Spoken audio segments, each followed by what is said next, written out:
और जनता ने जिताया, उनका काम अपने 25 साल बाद कोई आदमी जीते तो उसका पहला काम करेगा जिन मुद्दों पर चुनाव लड़ा पहले उनको पूरा करेगा और उसमें रिजल्ट रिपोर्ट कार्ड लेके आप सक्सेसफुल होके आए तब तो बात बनती है। लेकिन वहाँ जनता को ठग कर आ गए, आज तक अंडर वापस लौट के नहीं गए। टीपी की समस्या हो गई, पानी की समस्या हो गई, कोई पुलिस का केस हो गया, लोगों को प्रताड़ित किया जा रहा, उसके कौन विधायक जी को नहीं आते थे, मुझे आते थे।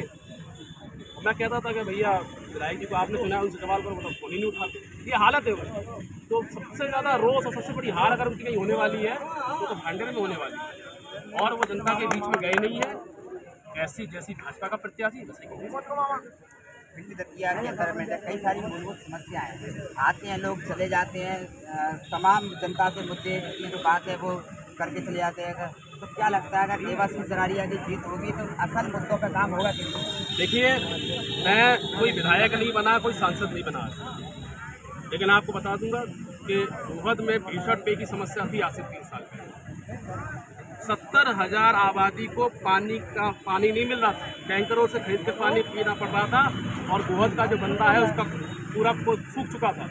फरवरी माह में सूख चुका था, गर्मी तो चालू भी नहीं होती, त्राही का माहौल था। जब मैंने जनता की समस्या को देखा तो मैं वहाँ 7 दिन धरने पे बैठा, उस बंदे के अंदर कीचड़ के अंदर 7 दिन उसी में बैठा और उस दिन उठा जिस दिन उसके अंदर पानी आ गया और आज तक गोहद का व्यक्ति प्यासा नहीं मर रहा, आज भी चले ही लबालब भरा हुआ है डैम। तो जब हम सांसद नहीं थे, विधायक नहीं थे, बस केवल संघर्ष की ताकत थी, तब हम अगर जनता की समस्या कितनी तमाम, कहीं बिजली की समस्या, किसानों पर अन्याय का मामला हो, लोगों पर अन्याय अत्याचार का मामला हो, कितने आंदोलन, कितने धरना प्रदर्शन, हर प्रदर्शन में देवाशीष यहाँ फ्रंट फुट पे रहा है। इसलिए अगर आप मुझे भिंड की जनता मुझे मौका देती है तो सांसद बनकर अगर मैं संघर्ष करूंगा तो कोई न्यायकलाल, कोई टीआई, कोई कलेक्टर, किसी मंत्री की और किसी मुख्यमंत्री की हैसियत नहीं है कि जनता के मुद्दे को टाल दे। कांग्रेस ने आपके ऊपर भरोसा किस तरीके से 2019 में जताया, उसका क्या ऐसी चीज़ें वो रही जिस वजह से आपने कांग्रेस पार्टी को थोड़ा, क्योंकि कांग्रेस पार्टी में आप एक कांग्रेस पार्टी के राष्ट्रीय प्रवक्ता है आलोक शर्मा जी, बड़े नामी ग्रामी हैं आप लोगों बताओ, वह यहाँ के उस समय के मध्य प्रदेश के प्रभारी थे। जब देखना जोड़ने पा रहे तो कांग्रेस के राष्ट्रीय प्रभारी और राष्ट्रीय प्रवक्ता और मध्य प्रदेश के प्रभारी ने एक बयान जारी किया और कहा कि खुद ही मुख्यमंत्री बनने वाले थे। अरे हम जोड़ के बता रहे हैं, एकदम उन्होंने वीडियो बना रहा है, इंटरव्यू को हराने में भूमिका निभाई। हेलो, ये उनके आरोप है, ये मेरे आरोप नहीं है।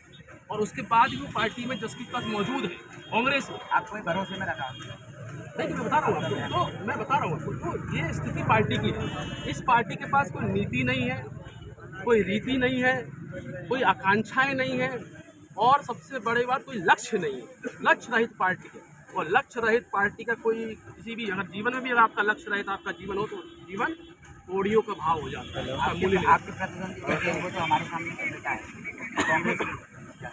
मैं तो इस बात का उनका साधुवाद करता हूँ, मैं वास्तविकता में उनके लिए उनके बेटे जैसा हूँ।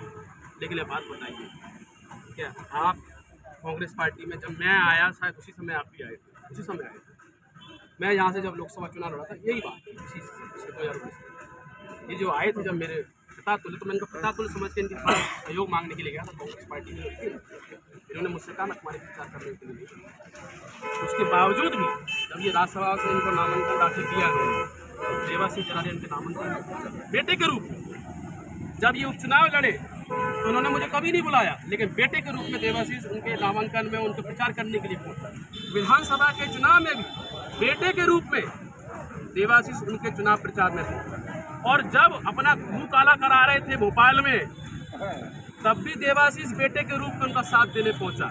लेकिन जिनको पिता तुल्य माना, उन्होंने बेटे की हत्या कर दी। अब बताइए, इस देश में, भारत की संस्कृति में, क्या कोई भी पिता तुल्य व्यक्ति अपनी बेटे की हत्या कर दे तो कितना बड़ा पापी और कितना बड़ा अपराधी हो सकता है?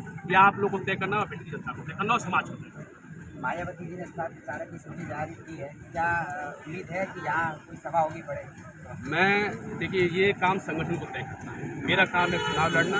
मैंने जो भी मेरी डिमांड होगी, मैं माननीय जो संगठन के वरिष्ठ पदाधिकारी हमारे वरिष्ठ नेतागण हैं, मैं उनको बता दूंगा और वो जिसकी भी सभा लेके आएंगे वो आएंगे।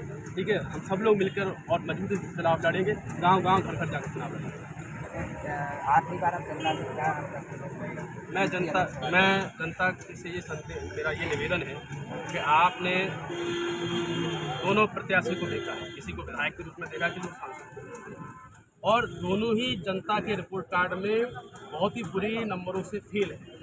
लेकिन जनता भिंड की जानती है, दोनों पार्टी के कार्यकर्ता भी जानते हैं कि देवाशीष जरारिया सांसद तो जीत कर नहीं आते, देवाशीष जरारिया तो हार कर आए। सांसद तो ब्लॉक तक नहीं पहुंच पाते सारी विधानसभाओं के, देवाशीष जरारिया ब्लॉक तक तो पहुंचा ही पहुंचा, गांव तक पहुंचा। इनसे पूछ लीजिए इतने कार्यकर्ताओं से क्या 5 साल में गाँव में गया। तो भिंड की तासीर अलग है। भिंड में जो व्यक्ति संघर्ष करता है, डायरेक्ट संपर्क करता है, भिंड की जनता उसे पसंद करती है और यही बहुजन समाज पार्टी के प्रत्याशी की यूएसपी है। 35 साल का चला, क्या इस बार उम्मीद है डैमेज? अरे ये तो वही लोग कहने लगे, हमें कहने की जरूरत ही नहीं पड़ रही, चिल्ला चिल्ला के उन्हीं के लोग कह रहे हैं। देख लीजिए पोस्टें सोशल मीडिया पे। चलिए, ये थे हमारे साथ देवाशीष जरारिया, भिंड दतिया लोकसभा से बहुजन समाज पार्टी ने इनको प्रत्याशी बनाया।